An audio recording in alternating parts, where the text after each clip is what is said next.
Good morning, Grand Rising. I am back. So I'm still talking about the 9 environments of you. Today I am touching on networks. So your networks are going to be your connectivity to people and your environment outside of your family. And that's also going to include the energy we receive from it and the energy we are giving to it. These are your circles of influence. They are always influencing you, and you are influencing them. So this would include things like your neighborhood, your community, and the colleagues and professional connections that you make therein. I got a bunch of notes today, keeping it organized. So from your neighborhood, are you in the suburbs? Are you in the city? Do you have like a farm life? Are you in an Amish town? These types of things, they all affect our core values, our beliefs, and our way of thinking and our way of life. Are you in a youthful city or a youthful county? Is it a lot of older people? All of these things are going to affect how we get to show up, how we want to show up, our ideas, our thinking, all of our memetics and things like that.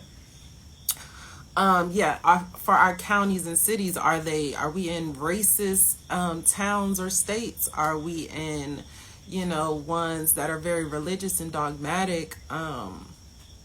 Is it progressive? Are there a lot of rich people? Are there a lot of poor people? What is our homeless population looking like? Is it a lot of homeless people? Is it a lot of scammers, drug dealers? All of those things, they affect our beliefs, whether they be limiting or motivating. Sometimes when we have to get it out the mud, that can inspire us to have ideas to help the community. But conversely, these things can also have negative effects and kind of limit our beliefs and, what we can do, what we should do, stuff like that.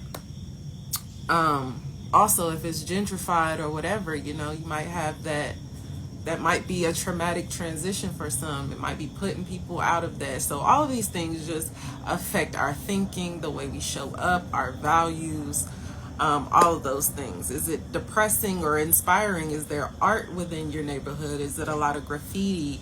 All of these things play on our psyche, play on our memetics, play on our view of self, our views of family, our views of love, etc. Again, if we have churches, or do we have access to, holistic wellness types of facilities? All of these things play big on us. So with community events, what type of events does your city, state, county, your area have? Are they free or paid? Either way, what type of events do they have? And what type of social services do they provide? Also, are we having healthcare fairs? Do we have job fairs? Social events, business networking events, and stuff like that. Do we have accessibility to these types of things? Health drives, all of these things are going to affect our thinking, what we go after, whether we know that they're available or not. So one, do they have these events? But also, are we attending? Are we networking? Are we putting ourselves out there? Are we seeing what services are available or what businesses are available in our area? Are we connecting with other business owners? Are we connecting with our customers, our clients, and things like that? Are we on the field? Are you setting up booths, places? Are you going to these types of events so that you are visible, but also are you seeing what is out there in your community? So yeah, we put the onus on the community, the city, the state, but also on ourselves. Are we putting ourselves out there? So that's a big part of it. Let's see, I'm just checking my notes, making sure I'm covering everything. I'm moving a little swiftly today. Yeah. So when we put ourselves in these events and things like that, we are able to ask questions and to even receive help, or, network and throw our ideas out there. All of these things are affecting us. And from these events, we gain professional connections and like mentors and coaches, or these can even include things like your social clubs and affiliations, like if you're in a sorority or fraternity or something like that, whether you're a Mason or an Eastern Star or stuff like that. These can also be like your sports clubs, and if you're in a walking club, a dog club, a mom club, or whatever. These are all our circles of influence. Remember, they're influencing us and we are influencing them outside of your family. So when we are attending these events, or we are, meeting these people, from this we gain things like advice, encouragement, motivation. We can find investors and customers and all of these types of things. So our circles of influence, then, we have this network of people, this network of energy, this network of inspiration that we can draw from. So yeah, let me see.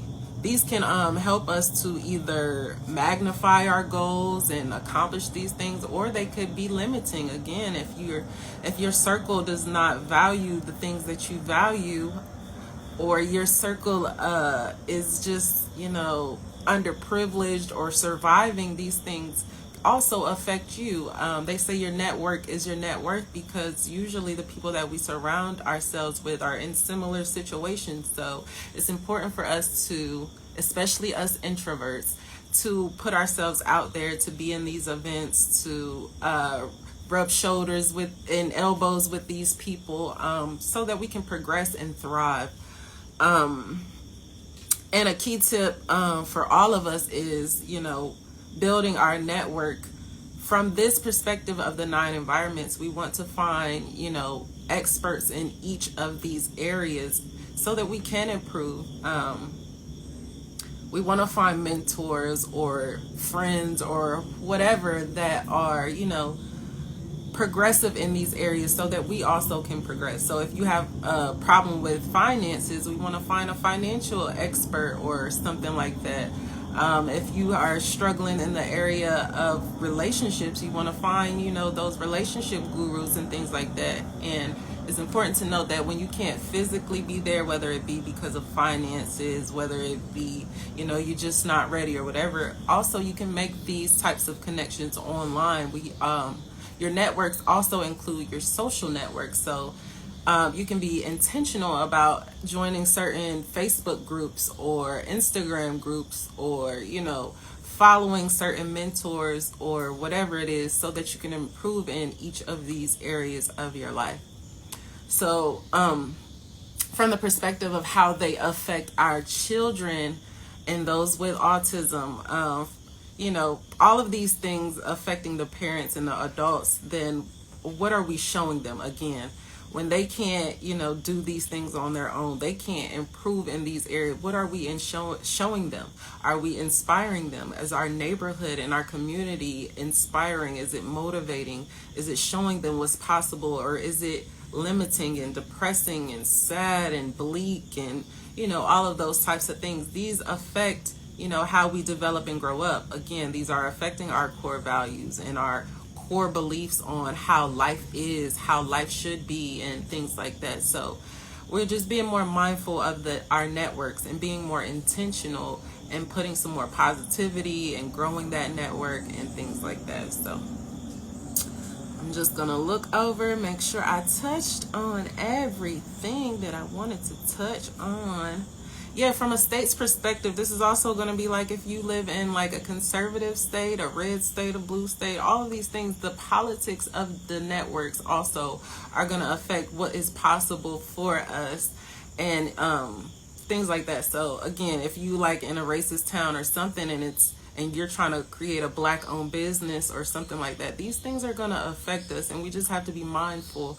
And for some of us, we are going to have to move so that our circles of influence can improve. If you're in a small town that, the only jobs available or the only things that we're thinking are available is like factory work or, whatever, through the generations everybody is doing, you have limited access to certain things.